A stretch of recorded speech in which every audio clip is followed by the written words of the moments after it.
देखिए इस क्वेश्चन में क्या है, two wires of equal length, one of aluminium and the other of copper, have the same resistance, which of the two wires is lighter, hence explain why aluminium wires are preferred for overhead power cables. ठीक है, तो इस question में हमें क्या दिया गया है कि दो वायर्स हैं इक्वल लेंथ की, एक एल्यूमिनियम है और एक कॉपर है। ठीक है, जिनका रेजिस्टेंस भी क्या है, सेम है। ठीक है, सेम रेजिस्टेंस की है। अब देखिए, अब हमसे क्या बोला गया है कि इन दोनों में से कौन सी वायर लाइट होगी। ठीक है, वजन में हल्की होगी।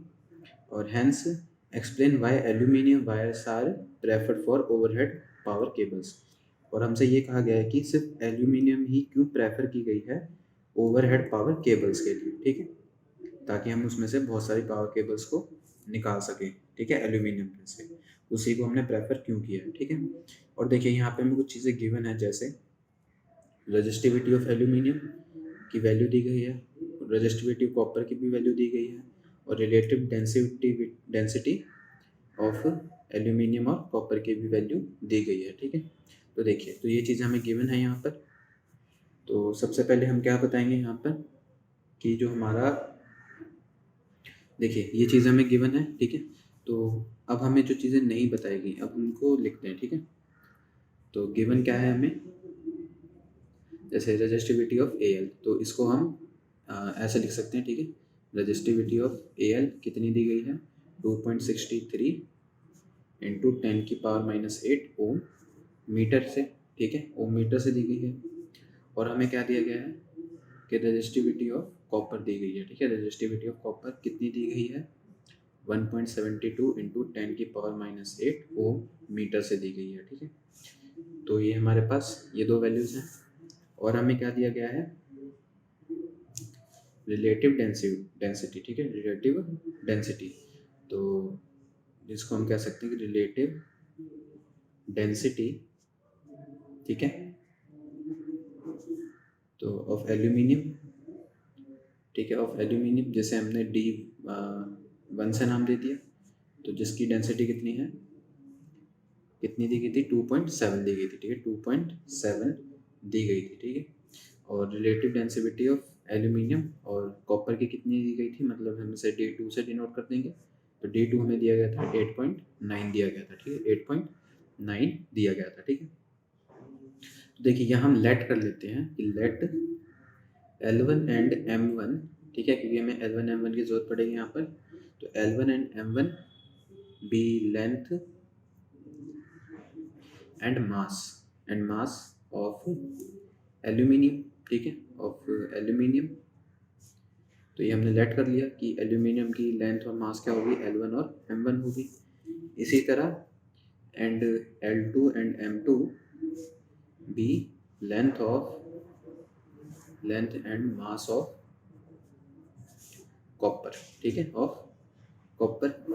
ठीक है, तो ये हमने यहाँ पर लेट कर लिया कि जो L2 और M2 होगा वो किसकी लेंथ और मास होगी, कॉपर की होगी। ठीक है, अब देखिए, तो यहाँ से हमारे पास एक रिलेशन आता है। ठीक है, जैसे कि हमें रेजिस्टिविटी बताई गई है।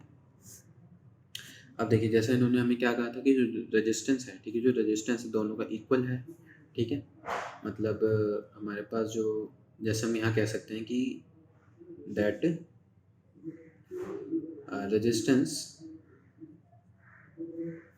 Of AL and CU are equal. ठीक है, क्या है ये, इक्वल्स हैं। ठीक है, इक्वल दिए गए हैं, तो हम कह सकते हैं AL के लिए हमने क्या यूज़ कर लिया, R1 इक्वल टू किसके है, R2 के। ठीक है, R1 और R2 के ये इक्वल हो गए। ठीक है, अब देखिए यहाँ से हम क्या कह सकते हैं, जो कि अगर हमें रेजिस्टेंस चाहिए किसकी टर्म्स में, रेजिस्टिविटी के टर्म्स में, तो हमारा फॉर्मूला क्या होता है कि R1 ये हमारा किसका था, ये था हमारे पास AL का, और ये R2 किसके लिए है, CU के लिए है। ठीक है, तो R1 हमें चाहिए, तो देखिए यहाँ हम क्या कह सकते हैं, ठीक है, यहाँ पे हम क्या कह सकते हैं कि जो हमारा, देखिए, तो रेजिस्टेंस का फॉर्मूला यहाँ क्या हो जाएगा, रो ऑफ AL। ठीक है, rho AL into L by A। L किसका, एल्यूमिनियम का, L1, और ए मतलब एरिया, ठीक है, किसका, एल्यूमिनियम का, तो ये ए 1 से हो जाएगा, ठीक है। तो यहाँ पर ये चीज़ आ गई। अब देखिए और हमारे पास क्या है, ठीक है, और हमें यहाँ क्या गिवन दिया गया है कि जो हमारा R2 है, ठीक है, R2 कॉपर का, इसके लिए हम क्या कर सकते हैं, R2 को हम कह सकते हैं कि रो Cu कॉपर का इंटू L2 और ये डिवाइडेड बाय A2, ठीक है, A2 और A1, ठीक है। तो देखिए यहाँ पे जो A1 और A2 है, A1 एंड A2, ठीक है, A1 और A2 जो है ये क्या है, are the areas of Al and Cu, ठीक है। ये किसके एरियाज हैं, A1 और A2, Al और Cu के एरियाज हैं, ठीक है। चलिए तो अब हम यहाँ क्या करते हैं, वैल्यूज़ को थोड़ा सॉल्व करते हैं, ठीक है। देखिए तो हमें क्वेश्चन में क्या दिया गया था कि as both lengths are equal, जैसे मैं बोला गया था जो बोथ लेंथ हैं, दोनों की जो लेंथ है आर क्या है, इक्वल है, यहाँ हम क्या कह सकते हैं कि जो L1 होगा वो L2 के क्या होगा, इक्वल होगा। तो जो हमारे पास अब जो इक्वेशन है, ठीक है, ये हमारे पास इक्वेशन हो गई। तो ये जो इसकी वजह से, ठीक है, इसकी वजह से जो हमारा ये जो इक्वेशन चल रही थी रो 1 L1 मतलब रो L1 और A1 की, ठीक है, और यहाँ पर रो Cu L2 और A2 की, तो यहाँ से हम क्या कह सकते हैं, इसकी वजह से, ठीक है, तो यहाँ से हम क्या निकाल सकते हैं कि जो हमारा रो Al है अपॉन A1 इक्वल टू किसके है, रो Cu बाय A2 के, ठीक है, रो Cu बाय A2 के इक्वल है, ठीक है।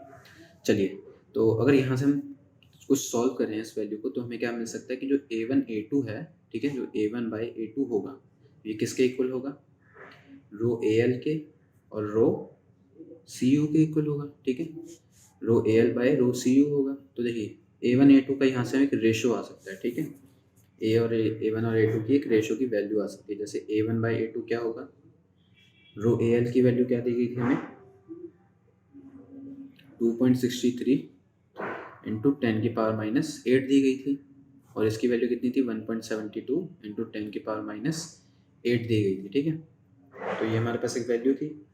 अगर देखिए यहाँ से हम क्या करें कि 10⁻⁸ कट कर दें, तो हमें क्या मिल जाएगा कि A1 और A2 का जो रेशो है वो कितना है, 2.63 डिवाइडेड बाय 1.72, ठीक है, ये हमारे पास A1 और A2 का एक रेशो होगा, ठीक है।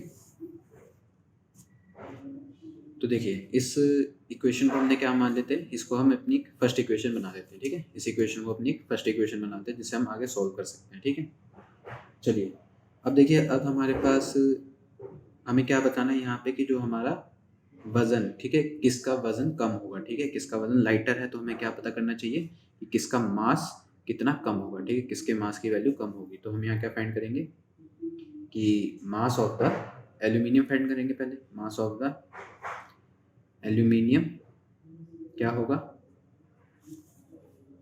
M1, ठीक है, जैसा भी हमने स्टार्टिंग में कहा था M1, ठीक है। तो देखिए जैसा कि हम जानते हैं डेंसिटी क्या होती है, as density is equal to क्या होता है,